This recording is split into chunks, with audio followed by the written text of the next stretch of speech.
The summer of 1974 held the kind of heat that clung to everything, suffocating, sticky, and restless. In the small town of Ashford, the night air buzzed with crickets while the Miller family's laughter echoed faintly down an old gravel driveway. They had just left Helen Miller's sister's house, where a late birthday dinner had stretched longer than expected. No one imagined it would be the last time anyone saw them alive.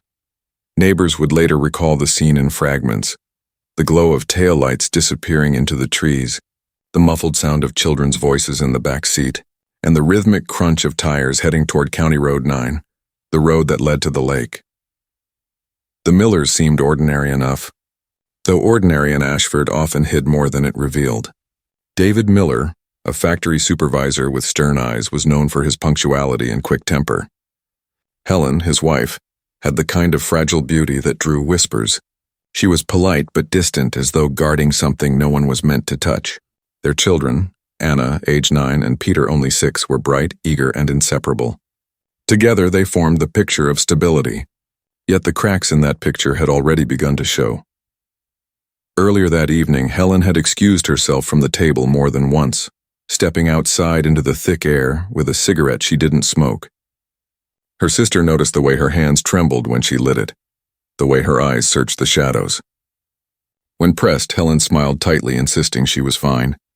David, seated inside, kept checking his watch, impatient with her absence. The drive home should have taken no more than 20 minutes. Instead, the family disappeared without a trace. The first sign of something wrong came the next morning. Helen's sister called their house, expecting to confirm they had arrived safely.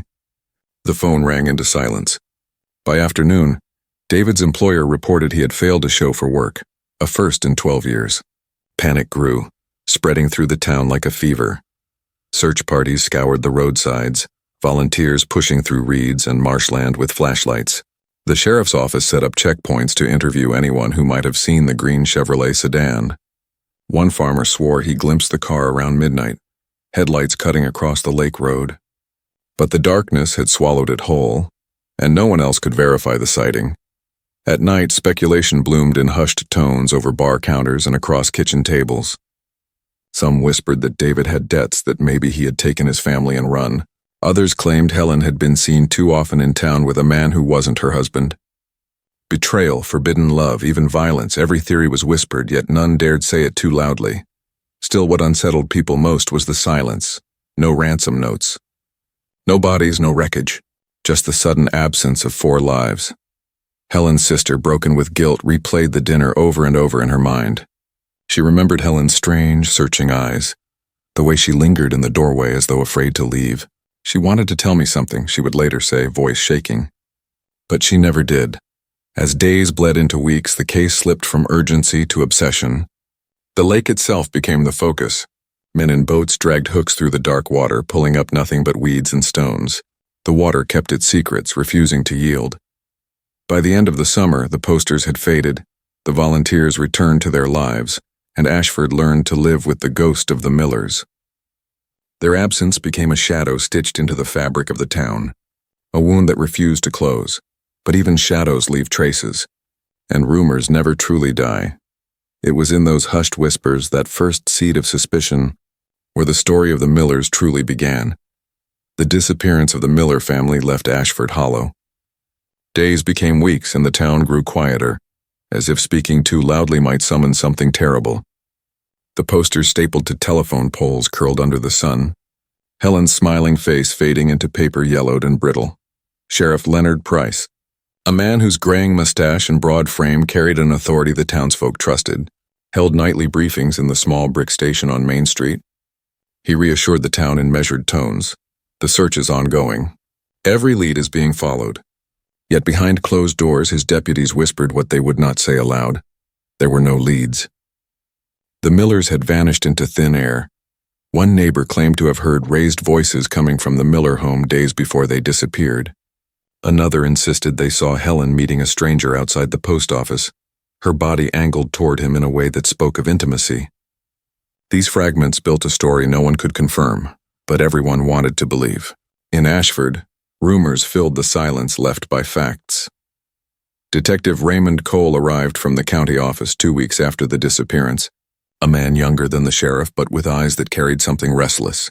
He walked the Miller property alone that first day, pacing the yard, running his fingers across the locked front door, listening as if the house might confess. The living room smelled of dust and lingering perfume. Children's toys lay abandoned in the corner. On the dining table, a stack of bills sat unopened beside a half-finished grocery list. It was the ordinariness that unsettled him most. Cole met Helen's sister soon after. Margaret was weary-eyed, her grief sharpened into suspicion. She clutched a cigarette between trembling fingers, the ash growing long and unbroken. "They didn't just vanish," she said.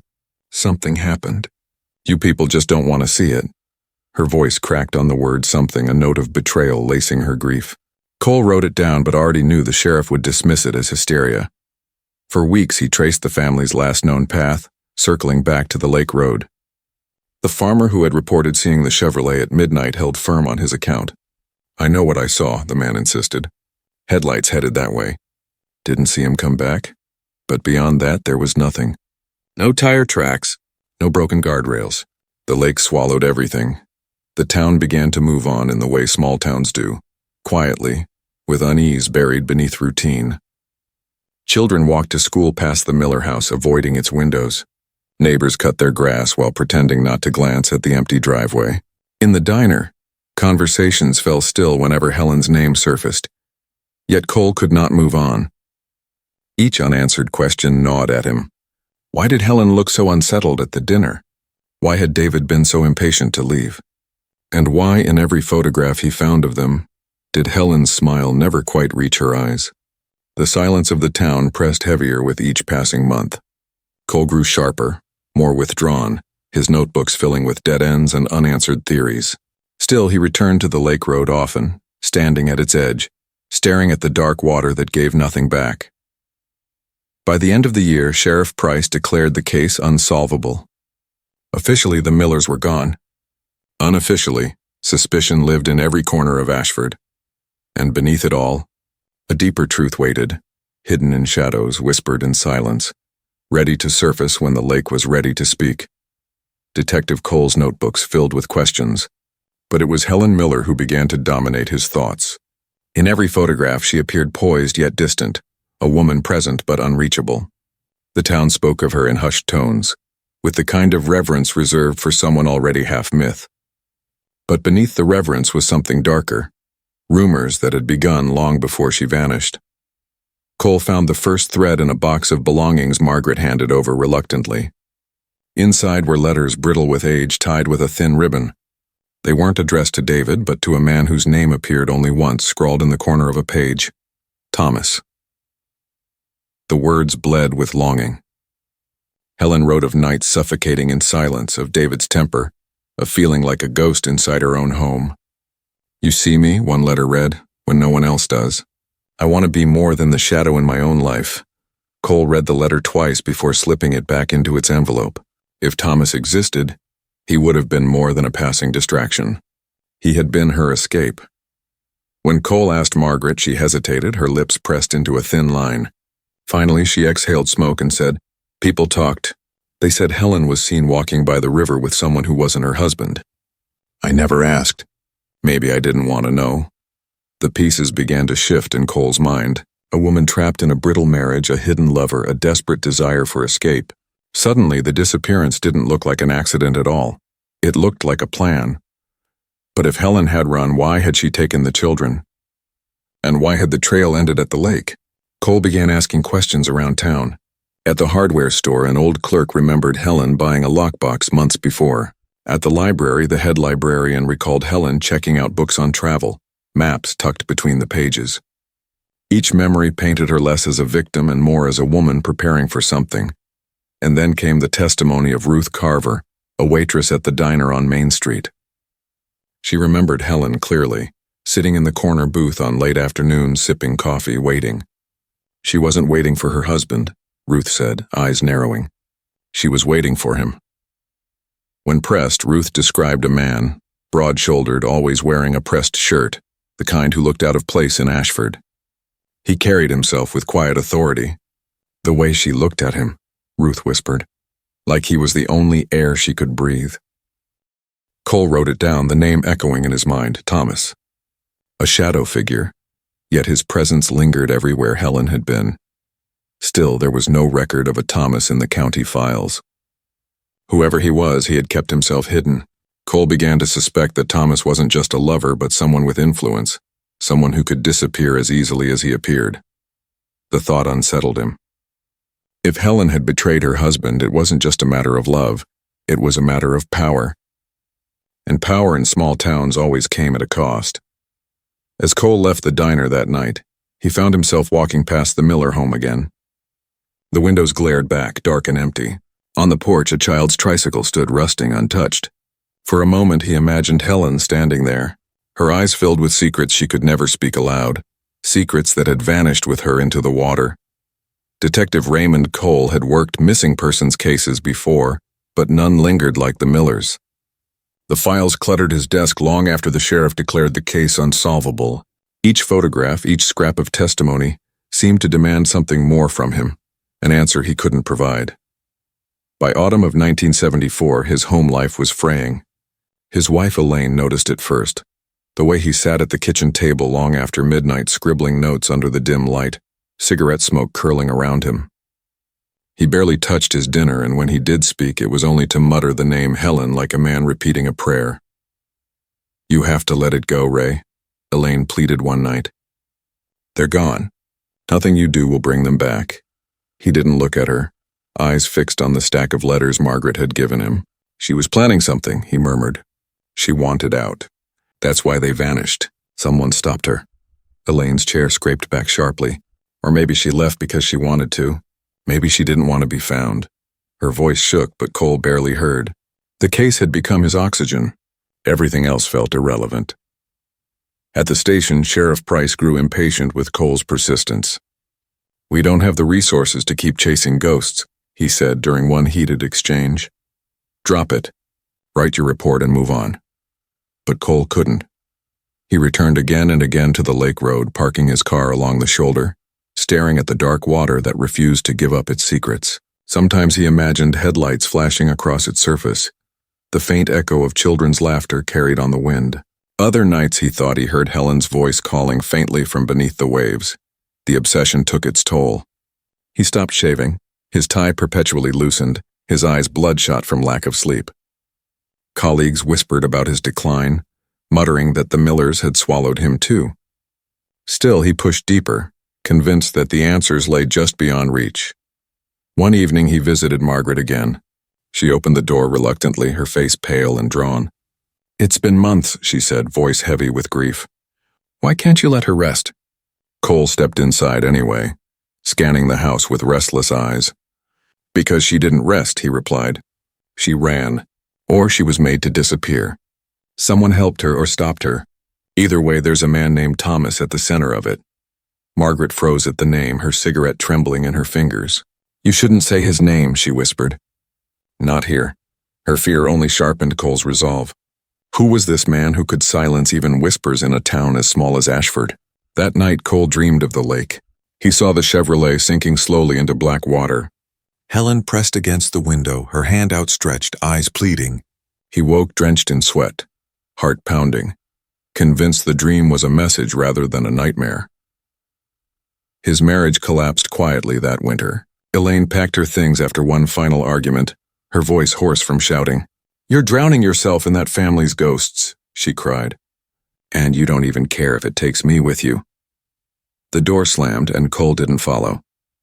He sat alone, staring at the case files spread across the floor like a mosaic of obsession. By the time the new year arrived, Cole was a different man, haunted, hollow, consumed. The Millers had vanished into silence, but he had become their echo, chasing them into the dark. And in that silence, in his own unraveling, he began to suspect that the truth was far more dangerous than he had ever imagined. Time dulled the urgency of the Millers' disappearance, but it did not erase it.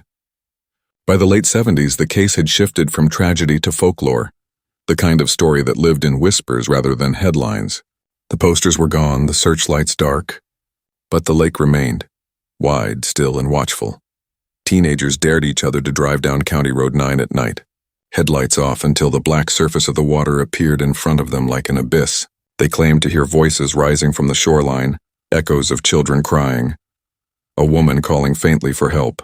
Some swore that if you threw a stone into the water after midnight, the ripples would carry back whispers, soft and urgent, as though the lake itself was speaking.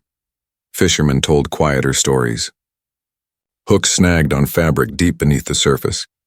Nets surfaced heavy with objects slick with silt, scraps of leather, fragments of metal, things too broken to prove what they once were. Most tossed the finds back into the water, muttering a prayer under their breath, better not to disturb the dead. Parents used the Millers as cautionary tales. Don't wander too far, they told their children. Remember what happened to that family. The story grew and warped, each retelling adding shadows. A father driven mad, a mother who betrayed her vows, a lover waiting in the dark. Ashford didn't need facts anymore. It needed ghosts. Detective Cole remained a ghost himself. Though still on the force, his obsession hollowed him. He drove to the lake often, parking by the guardrail, sitting for hours while mist curled across the water. Some nights he thought he saw headlights beneath the surface, faint and green, flickering like fireflies. Another night he heard nothing but silence, and that was worse. The sheriff, weary of Cole's fixation, reassigned him, then quietly pushed him into the margins of the department. Officially, the Miller case was cold. Unofficially, it lived in every corner of Ashford, shaping the town's fears like a hand pressing on soft clay. Children grew up with the story and left town carrying pieces of it in their memories. Some returned as adults, bringing their own children to the water's edge. They would stand in silence, staring at the lake that had never yielded a body, never confessed its secrets. The stillness itself became part of the punishment, a reminder that some truths refused to surface. By the time the 80s arrived, the Millers were no longer just a family. They were a myth stitched into Ashford's identity, a warning carved into the town's collective memory. The green Chevrolet, the whispers in the dark, the lake that swallowed without return. These were the details that endured when facts had faded. But myths are fragile things. They can comfort or they can fracture when reality intrudes, and reality was patient, waiting for the day the lake would drop low enough to reveal what it had hidden for nearly 4 decades. The summer of 2012 came hotter and drier than any in Ashford's memory. The lake, once a dark and endless mirror, began to shrink. Shorelines cracked into jagged mudflats and fishing boats rested stranded on dry earth. What had been myth was about to become evidence. On a July morning, a fisherman named Carl Henson trudged across the brittle ground where water used to rise. He saw something glinting in the distance, metal, mottled with rust but unmistakably human-made.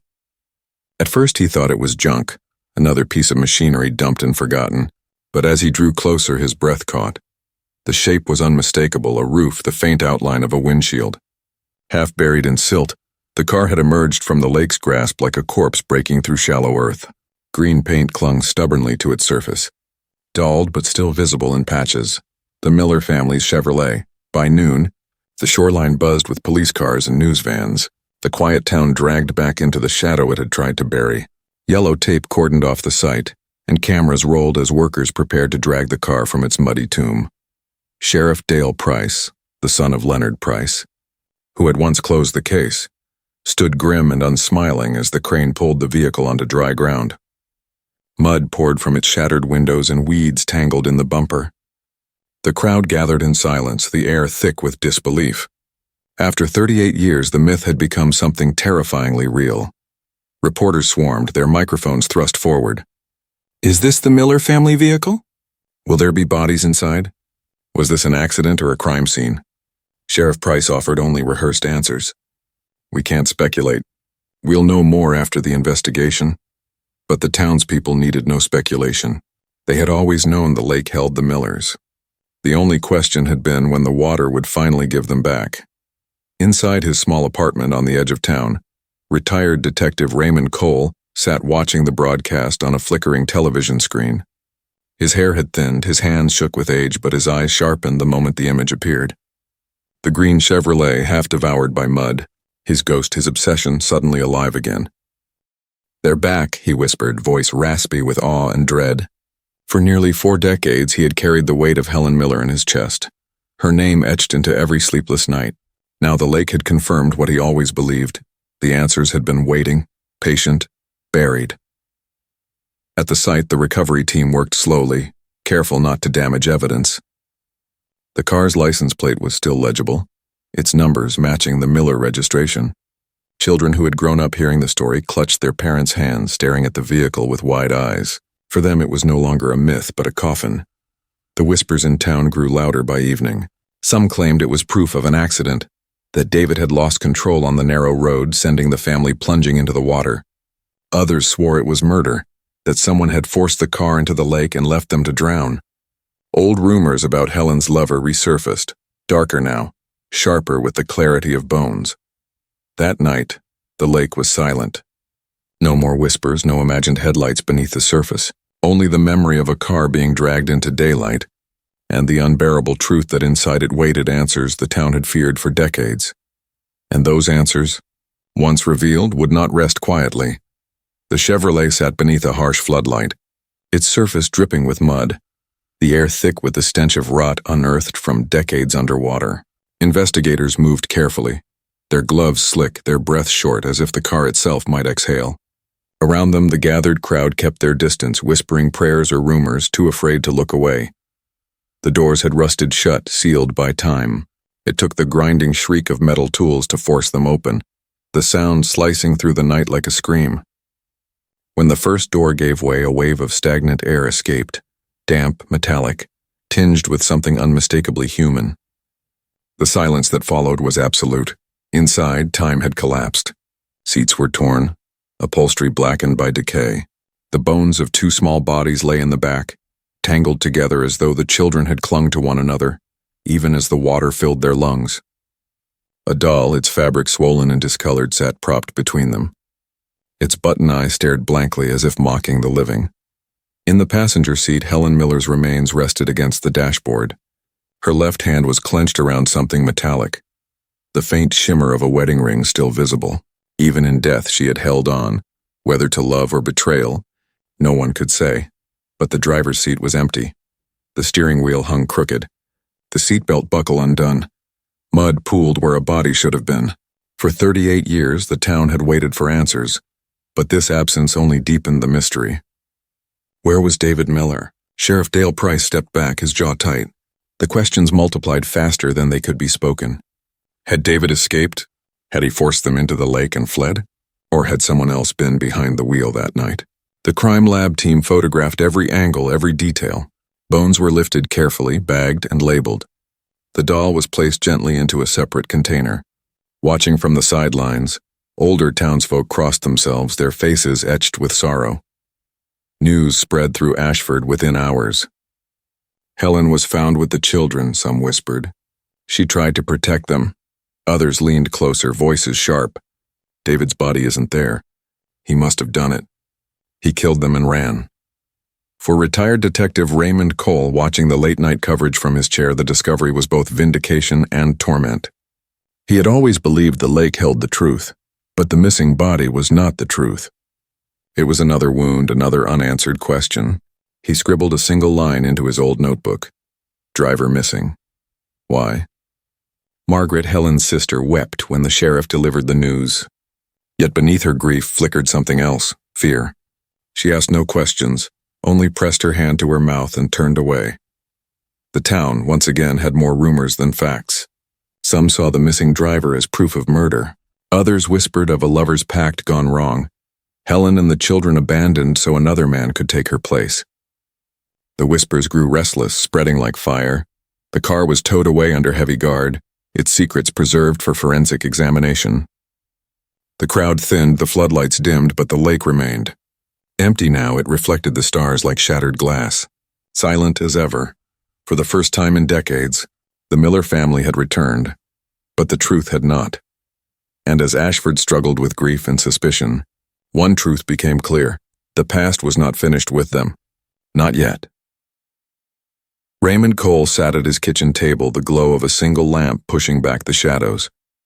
His hands trembled as he flipped open the cracked leather notebook he had carried since 1974. The handwriting inside was uneven, some lines scrawled in anger, others written so lightly they were nearly invisible. He stared at the last entry he'd written only hours earlier. Driver missing.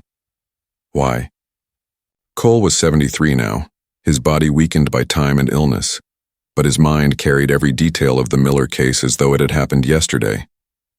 The laughter from the family gathering, the neighbor's statement about the car heading toward the lake road, the scent of Helen's perfume still lingered on her scarf when it was logged as evidence, and David, always David.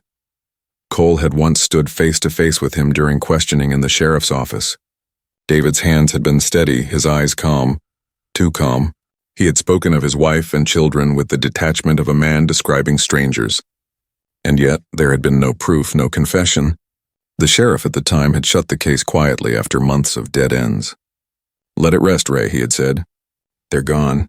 Chasing shadows won't bring them back." But Cole hadn't let it rest.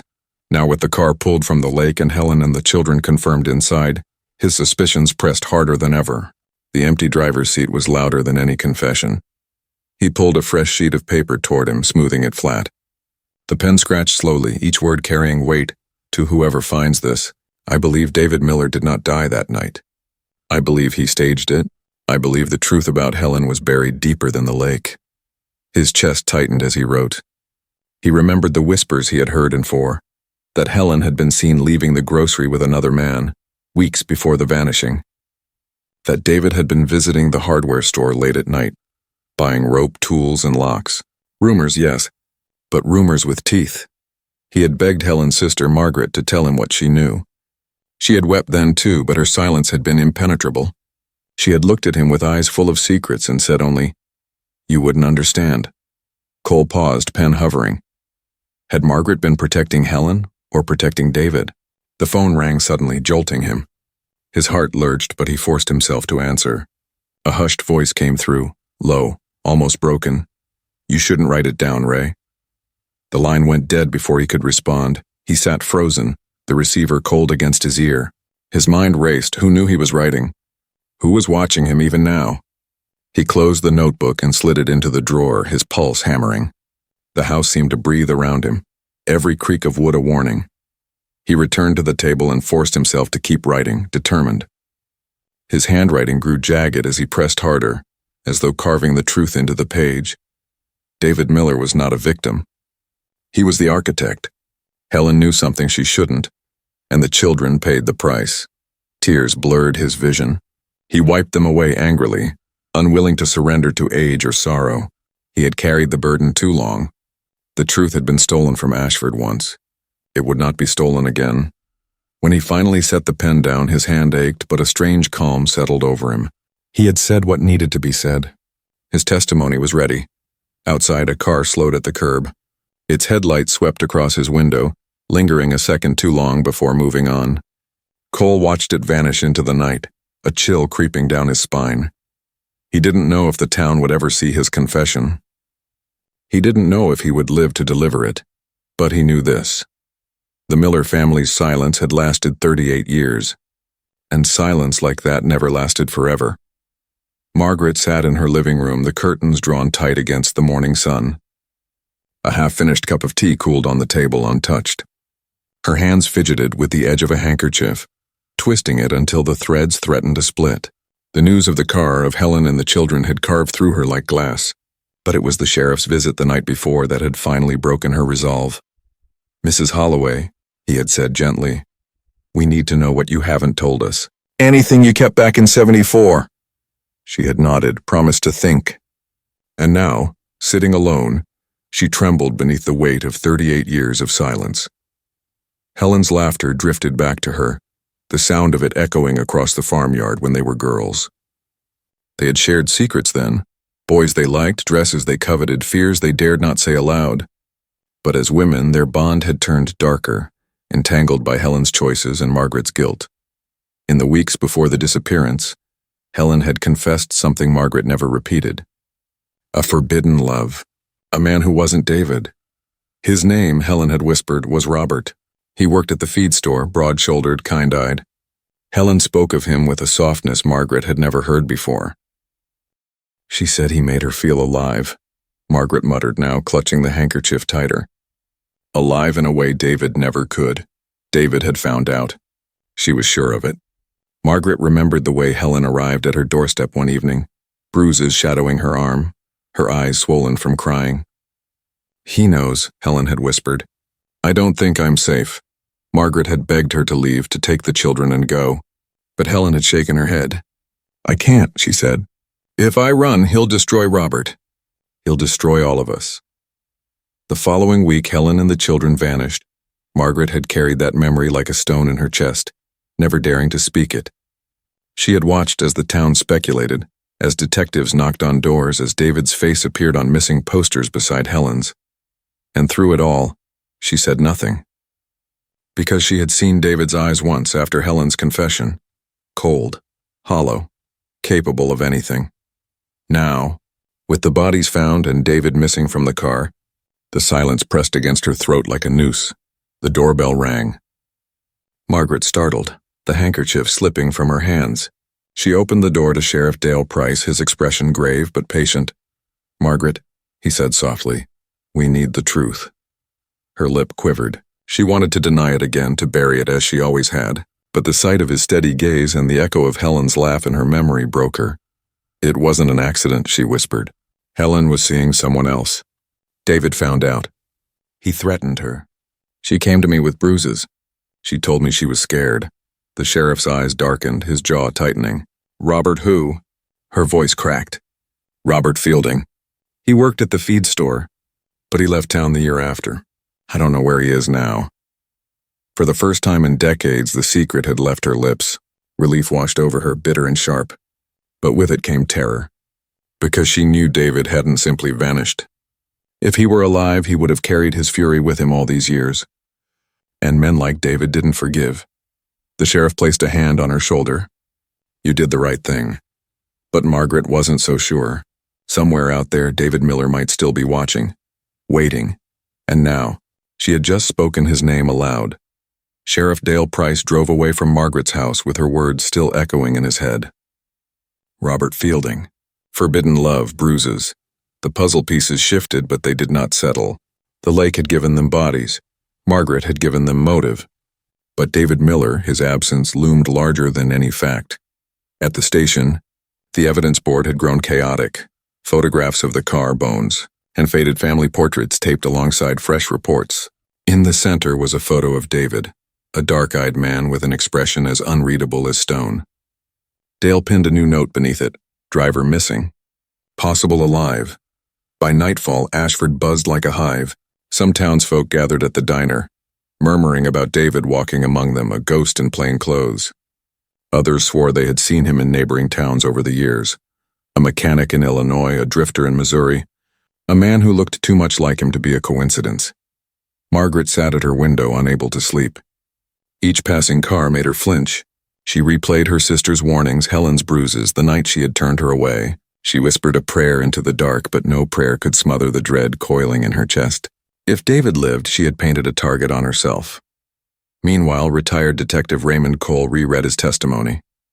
The phone call still haunted him. "You shouldn't write it down, Ray." Who had spoken those words? A stranger? Or someone closer, someone trying to keep the past buried? He pressed the paper into an envelope and addressed it to the sheriff, his handwriting shaky but firm. If his time ran out, someone had to know. Then came the break. Two boys riding their bikes near the highway stumbled across an old hunting cabin, its door padlocked, its windows boarded. Inside, through a gap in the wood, they saw stacks of canned food, a cot, and on the wall, yellowed photographs of the Miller family. Helen, the children, even Robert Fielding. Faces pierced with nails. The sheriff arrived within the hour. His flashlight cut across the cabin's damp interior, illuminating each relic like a wound.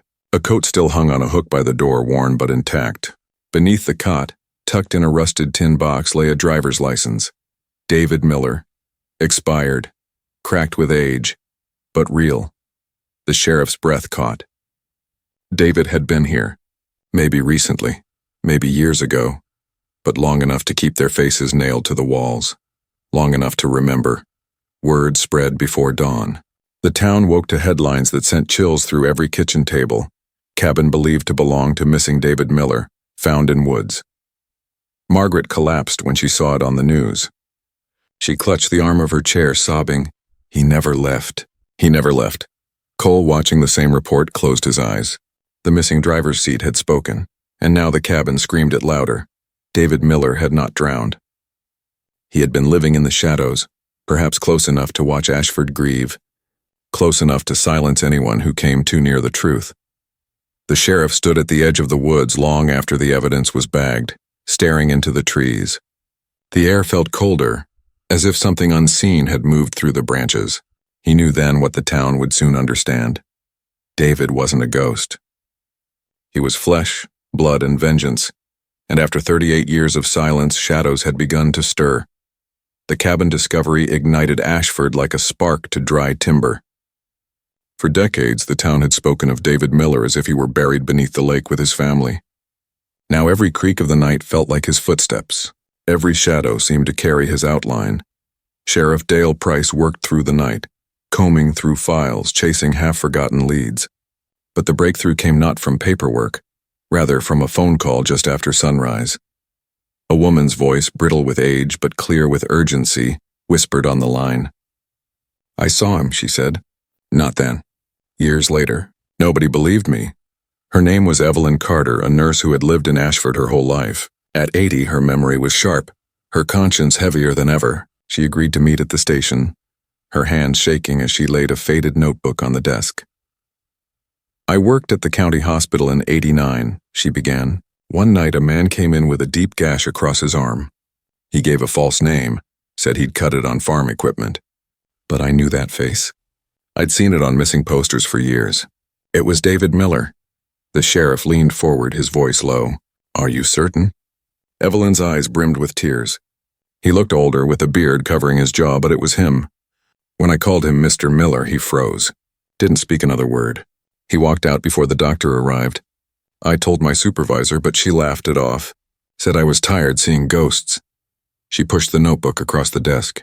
Inside, dated entries described that night in careful detail, along with sketches Evelyn had made of the man's face, his eyes, the scar on his chin. "I wrote it down," she whispered, "because I knew one day it would matter." Sheriff Price felt a chill settle over him. Evelyn's account didn't just confirm David's survival, it proved he had been near Ashford 15 years after his family's disappearance, slipping in and out of ordinary places like a phantom. Retired Detective Raymond Cole was summoned. He read Evelyn's notes silently, his hands tightening around the pages. "I knew it," he muttered, voice hoarse. "The bastard didn't drown. He's been here all along, watching us, watching her." He meant Margaret. At that very moment, Margaret sat in her kitchen, blinds closed tight, clutching a photograph of Helen. Her chest ached with guilt. She had buried the truth for too long. Now David's shadow loomed again, closer than ever. She whispered to the photo, "I should have protected you. I should have told them." Back at the station, the sheriff tried to map David's movements. The lake in '74, the hospital in '89, the cabin near the highway. The pattern suggested not a fugitive fleeing far, but a predator circling home. As Evelyn left, she paused in the doorway. Her voice trembled, but her eyes held fire.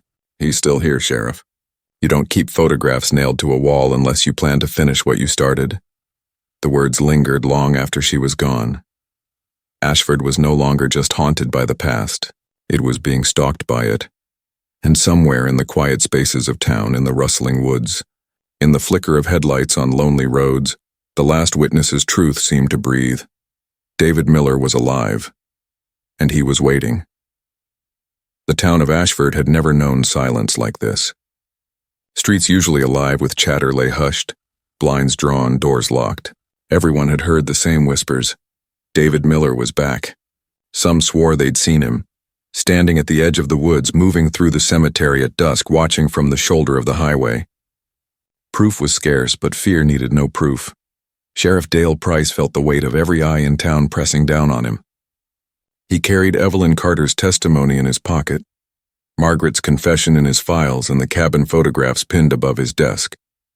Together they painted a portrait of a man who had not only survived but lingered, hunting in silence for nearly 4 decades.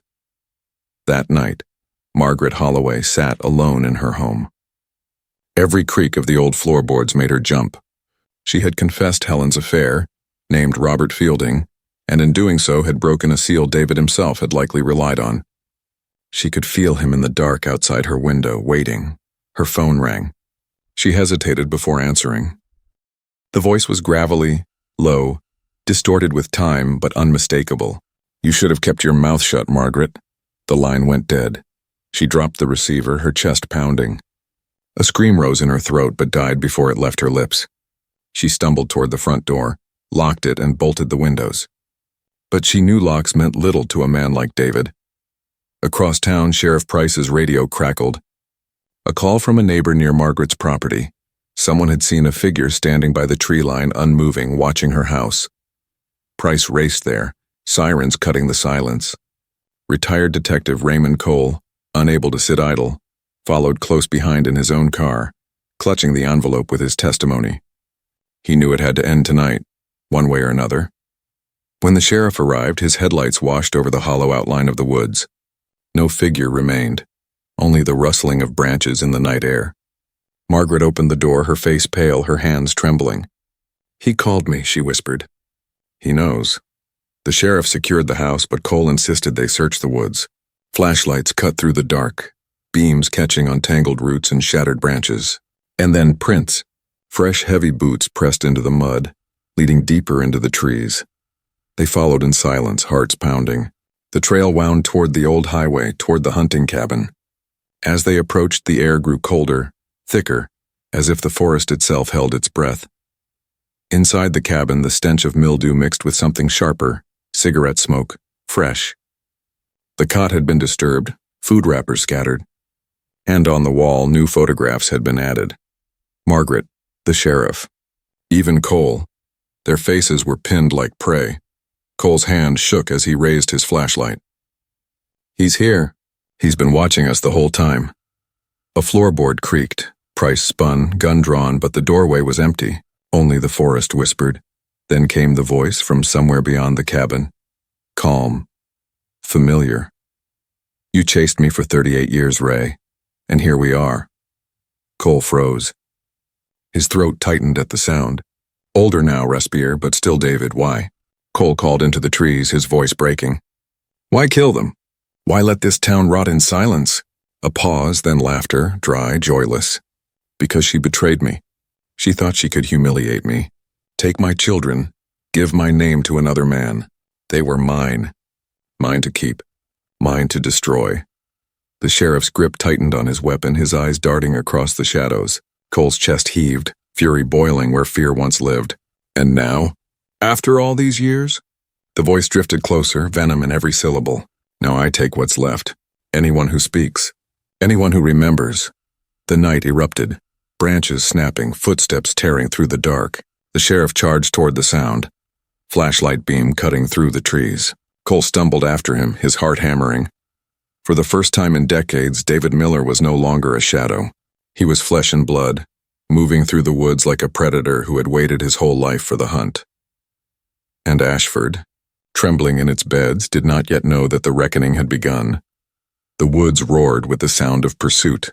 Sheriff Dale Price's flashlight swung wildly, illuminating only fragments, trunks, roots, the shimmer of damp leaves.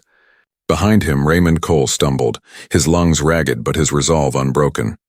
Somewhere ahead, David Miller's footsteps pounded like a heartbeat in the earth. The chase broke into a clearing. The moon revealed the silhouette of a man, broad-shouldered, stooped with age yet moving with feral strength. David. He turned his head, and for the first time in nearly 4 decades, Ashford looked into the face of its monster. His eyes were hollow caves yet alive with rage. His beard was gray, his skin weathered, but his presence was undeniable. He smirked as if mocking the years the town had wasted searching the lake while he lived among them. "David Miller," Sheriff Price shouted, gun trained on him. "It's over. Don't move." David raised his hand slowly, mockingly. "Over, Sheriff? You've barely begun. You think dragging a car out of a lake makes you know me? You don't know anything." Cole stepped forward, his voice shaking with fury. "I know enough. I know you killed them. Helen, the children, you left them to drown." David's expression hardened, his smirk fading. "Helen betrayed me. She was going to take my name, my children, and hand them to that boy from the feed store. I couldn't allow it. I wouldn't. The words cut the air like blades. Cole's chest tightened, tears burning in his eyes. They were innocent. The children. God, David, the children. For a moment, David's jaw twitched. Regret flickered, then vanished. They were hers. And if she defied me, they defied me too. The sheriff's grip on his weapon trembled, rage clawing at his restraint. He had seen many men confess to dark things, but never with such emptiness. Suddenly, David lunged, not away but forward, toward Cole. His hands reached like claws, aiming for the throat of the man who had chased him for half a lifetime. The sheriff fired. The crack echoed through the clearing, scattering crows from the trees. David froze, eyes wide, before collapsing to the ground. Blood pooled beneath him, dark against the moonlit earth. Cole staggered closer, staring at the fallen man. It should have been prison, he muttered, voice breaking. You should have stood trial. The world should have heard what you did. But David Miller would never face a jury. His confession died with him in the dirt. The sheriff lowered his weapon, breath heaving, the weight of the moment crushing him. Around them, the woods fell eerily silent. No footsteps, no whispers, no shadows, just the long-awaited end of a ghost who had terrorized Ashford. By dawn, the town awoke to the news. Some wept, others cursed, but all felt the same strange release. The shadow that had hung for decades was gone, yet closure was fragile. Helen and her children remained bones in a morgue, their story forever fractured. Margaret stood at her sister's grave that afternoon, clutching a single white rose. She whispered apologies into the soil, her tears dampening the petals. He can't hurt you anymore, she said. None of us. Not ever again. But in her voice lingered the guilt of choices too late to matter. At the station, Sheriff Price filed his report with trembling hands. He knew history would not see a neat ending. Only a man dead in the woods, secrets scattered like leaves in a town that had been broken for nearly 4 decades. Justice was a word too clean for the truth of Ashford. Raymond Cole sat on his porch that evening, the envelope still in his pocket. He had carried the testimony like a shield, waiting for the day the truth would matter. Now with David gone, he wondered if it still did. He lit a cigarette, his first in years, and exhaled into the fading light. You were right, Helen, he whispered. You weren't safe. None of us were. As the sun sank over Ashford, smoke rose from chimneys, lamps flickered on, and life crept forward. But beneath the quiet hum of ordinary days lay scars carved too deep to fade. The Miller's story would become legend, whispered at diners, retold in hushed tones to children who never knew the family. Some would call it a curse, others a tragedy, but those who had lived it knew the truth. It was betrayal, vengeance, and silence that destroyed them. Ashford would endure, yes, but it would never forget. The lake still shimmered at dusk, its waters calm, hiding nothing now. Yet every ripple seemed to carry a memory, the laughter of children, the echo of a scream, the ghost of a car sinking beneath the surface. And though David Miller's body lay cold in the earth, his shadow remained, stitched into the very soil of the town. Ashford had survived the reckoning, but survival was not the same as peace. Ashford, 1974. A family disappears without a trace. For decades, the lake kept its secret, while rumors poisoned the air. Neighbors whispered, theories clashed, and guilt festered like rot beneath the surface. When the Miller family's car was finally pulled from the water, it should have been an answer. Instead, it was a doorway to more questions, more pain, and more shadows. David Miller died in the woods before he could ever face a courtroom. His confession, half anger, half justification, was a window into a man consumed by control, betrayal, and pride. But without a trial, Ashford was denied the neatness of justice. There were no closing arguments, no jury, no final verdict. Only blood in the dirt and silence that lingered. For Helen Miller and her children, their voices will never be heard. Their story exists in fragments. A marriage unraveling, a woman desperate to escape, and children caught in the crossfire of a man's fury. In the end, they are remembered less for how they lived than for how they died. And the town of Ashford? It learned to live with its ghosts. Some called it closure. Others called it survival. But everyone knew the truth. The shadows never really left. They sank into the soil, into the memories of those who stayed behind, into the quiet ripples of the lake where the car once lay hidden. True crime is never only about the crime. It's about the silence that follows. The silence of neighbors who look away, of families who stay quiet out of fear, of towns that bury their grief rather than confront it. Ashford is just one story, One family, one set of secrets. But in every forgotten town there are other lakes, other whispers, other ghosts waiting to rise. Because in the end, evil doesn't vanish. It waits, and sometimes it waits for decades. The lake kept its secret for 38 years, but the silence of a town lasts forever.